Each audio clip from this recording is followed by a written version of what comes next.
you have done a fascinating research and study, and a lot of men in Kerala are really interested to know, which is this study on Pornstars, which you did in 2018. Because porn is the source of education manual for men in Kerala. There is no sex education. So I would like to talk on that aspect. First, tell me, doctor, what was it that made you do a study like this? You did a survey, I believe, right? Yes. So this was when I was a resident here at University of Miami down here. And I don't know if you know it over there, but Miami is a big hub for porn stars. There's a lot of porn stars, a lot of pornography that you've probably, or whoever's watched, maybe you haven't watched, but someone's watched. Maybe we've all watched. Is where it is one of the largest consumers of porn in the world. I mean, really? Yeah, it's a third after US, UK, and it's India. It's third. I mean, till a few years ago, it was that. Hey, it makes sense. There's a lot of people, so. And everyone enjoys themselves. Everyone wants to enjoy themselves at the end of the day. But so I was seeing people, and I still always see occasionally people come in and they would say, listen, I'm having stress, young guys saying I'm trying to compare myself to the performances that I see on the screen with the porn stars, and they get stressed and anxious. And then I started seeing some porn stars in the clinics, and they had the same issues. And I started to think, well, listen, if people are comparing themselves to porn stars and they have the same issues and porn stars have the same issues, maybe this is a good opportunity to show people not to compare themselves to the things that they're watching.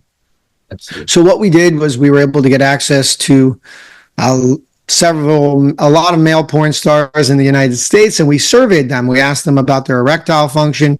We asked them about their age, demographics. How big was the survey? I mean, sample size? I believe it was only, I wish it was more. I think it ended up being I think we asked about 200, and we ended up getting about 70 or something full responses. But what the data showed was that, and you can't make this number up, it's very funny, 69% of porn stars were using some kind of product, whether it's Viagra or Cialis or some sort. And all these men, especially men under the age of 30 and 40, had very high erectile dysfunction rates, 35%, which is higher than the average population. And when you think about it, you say, well, why would these guys have erectile dysfunction? This is their job. Exactly. Well, we just talked about all the stressors it takes for a normal person to just get a good erection. There's so many factors involved. Now imagine getting hired to perform sex in a very unconventional manner for long periods of time with people you don't know. And while a lot of people are zoomed in onto your penis and they're shooting a camera and they're shooting all lights, that's a high stress environment. So of course you're going to have erectile dysfunction. Of course you're going to need medications. So when you understand that, you can say, well, that doesn't sound that fun for most people. So you shouldn't want to compare yourselves to the people that you're watching. One, because they're professionals, they know what they're doing. Yeah. Two, because they're corking the bats, right? They're using performance enhancers just like everyone else. And, their erections may actually be worse than a lot of other people's. So I think it's a good educational tool for people to understand that just like you watch a movie online or on streaming on Netflix or HBO or whatever it is, this is not reality. Porn is not reality either.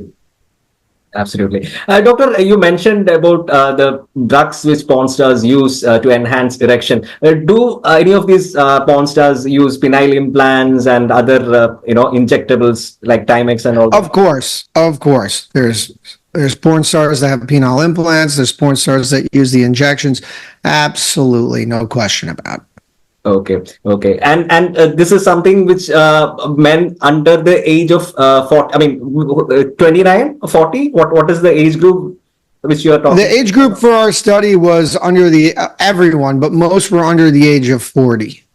Most, okay. And also, I remember in that study which I listened to one of the podcasts where you're mentioning that about 60% of them used this enhancers even in their personal life as well, right? Correct. So that means that they're not only they really do have erectile dysfunction to some degree. It's not just on the screen.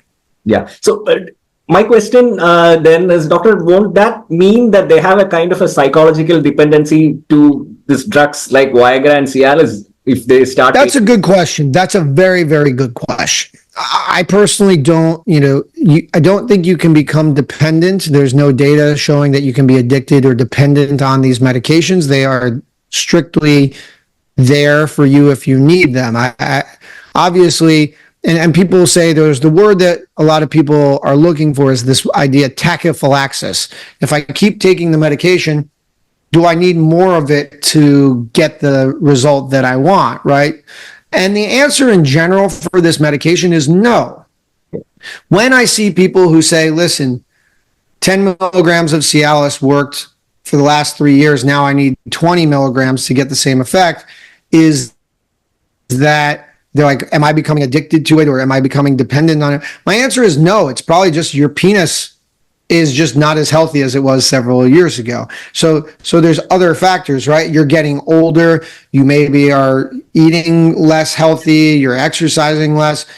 Maybe you have some kind of progression of your of health problems. So it's not really the medication that's the problem. It's probably your health that is being compromised potentially. Also, maybe you can also feel psychologically dependent, right? If you take it. Well, yeah, of course. I think that that's something, people struggle with for almost anything. I have not met anyone who felt psychologically dependent on it. I do see a lot of guys who they have a bad erection and they come to me, they're stressed out. I give them some Cialis and they never come back. Why? Because sometimes you just need to get back in the game. The best fix is just rocking your partner's world and then just moving on with your life. You just need that one confidence booster and then you're good to go and you don't need it anymore. Absolutely.